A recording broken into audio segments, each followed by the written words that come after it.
আমরা সরকারের কাছে বলতে চাই, আজকে কেন্দ্রীয় বাহিনী রাখার জন্য তারা নানান রকম পদক্ষেপ কিন্তু নিতে পারত। তারা কিন্তু কোন রকম পরিকল্পনা না করেই সর্বপ্রথমেই তারা কিন্তু সরকারি শিক্ষা প্রতিষ্ঠানকেই বেছে নেয়।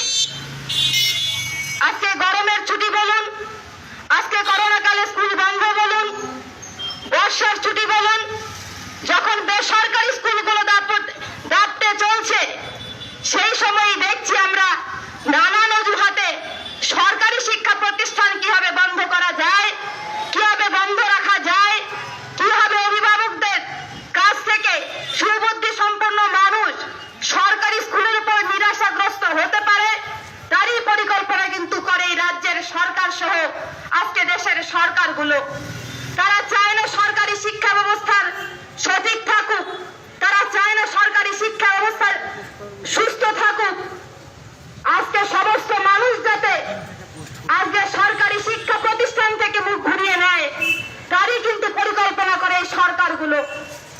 একইভাবে এই জাতীয় শিক্ষানীতির মধ্য দিয়ে এই সেমিস্টার সিস্টেম কিন্তু নবম শ্রেণী থেকে তারা শুরু করবে। নবম শ্রেণী থেকে শুরু করলে তারা যে আন্দোলনের সম্মুখীন হবে তা মোকাবিলা করতে তারা ভয় পাচ্ছে। তাই কিন্তু তারা ধীরে ধীরে আজকে ইউনিভার্সিটি, কলেজ, তারপরে কিন্তু 11-12 তারা শুরু করলো। আগামীতেও কিন্তু তারা এই ক্লাস 9 থেকে সেমিস্টার সিস্টেম চালু করবে। আমরা এই সিস্টেমের তীব্র বিরোধিতা করছি। আবার একই সাথে বলি, আজকে সরকারি শিক্ষা ব্যবস্থার যে বেহাল দশা, আজকে পশ্চিমবঙ্গের মানুষের যে কর্মসংস্থানের অবস্থা, তাতে করে কিন্তু আমরা আমাদের ঘরের ছেলেমেয়েরা, আমাদের ঘরের ভাই বোনেরা আজকে সরকারি স্কুলে পড়াতে বাধ্য হচ্ছি। আজকে কেউ বাধ্য না হলে সরকারি শিক্ষা প্রতিষ্ঠানে তাদের সন্তানকে কিন্তু পাঠায় না, পাঠায় কিন্তু বাধ্য হয়ে। তাই আজকে সরকারি শিক্ষা প্রতিষ্ঠানে যারা বাধ্য হয়ে পাঠাচ্ছে, আজকে সেই শিক্ষা প্রতিষ্ঠানে কিভাবে বন্ধ করা যায় তারই কিন্তু পরিকল্পনা নানান দিক থেকে রচনা করা হচ্ছে। আমরা দেখছি আজকে সরকারি শিক্ষা প্রতিষ্ঠান চালানোর জন্য আজকে সমস্ত নিয়ম কানুন মানা হলেও আজকে ভর্তির ফিয়ের ক্ষেত্রে কোচবিহার জেলা সহ পশ্চিমবঙ্গের নানান জায়গায় আমরা দেখেছি এক এক জায়গায় এক এক রকম স্কুল কর্তৃপক্ষ তাদের ফি নির্ধারণ করছে।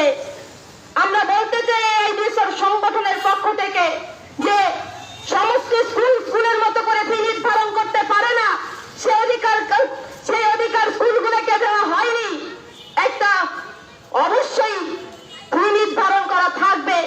সেই ফি নির্ধারণের বাইরে গিয়ে যখন স্কুলগুলো টাকা নিচ্ছে, জেলার সাহেব, জেলার ডিআই সাহেব কিন্তু তার নাগের ডগার কোচবিহার জেলার শহরের স্কুলগুলোর উপর যে 1200, 1400, 1500 প্রতিযোগিতা করছে, যে স্কুলগুলো যে যার মতো করে টাকা নিচ্ছে, তার নাকের ডগায় যে স্কুলগুলো নিচ্ছে সেটা নিয়ে তার কোনো ভূক্ষেপ নেই। তার সার্কুলার জারি করার কথা। আমরা যখন আসছি যে আমরা সার্কুলার পাঠিয়ে দিয়েছি, আমাদের আর কিছু করার নেই। আমরা স্কুলগুলোতে আবারও গেলাম, প্রত্যেক শিক্ষকের প্রধান শিক্ষকের সাথে কথা বললাম। এটা কানে অন্যায়, কারণ আমরা যারা সরকারি স্কুলে আমাদের সন্তানদের পাঠাই, আমরা কিন্তু নিতান্ত বাধ্য হয়েই পাঠাই, কারণ আমরা নিরুপায়, আমাদের কিন্তু কিছু করার নেই। তাই সরকারি স্কুলে পড়াশোনা হচ্ছে না জেনেও কিন্তু পাঠাচ্ছি, যাতে শিক্ষার যতটুকু আলো আমাদের ঘরের সন্তানদের কাছে পৌঁছে দেওয়া যায়, সেই সুযোগটা আমরা চাই।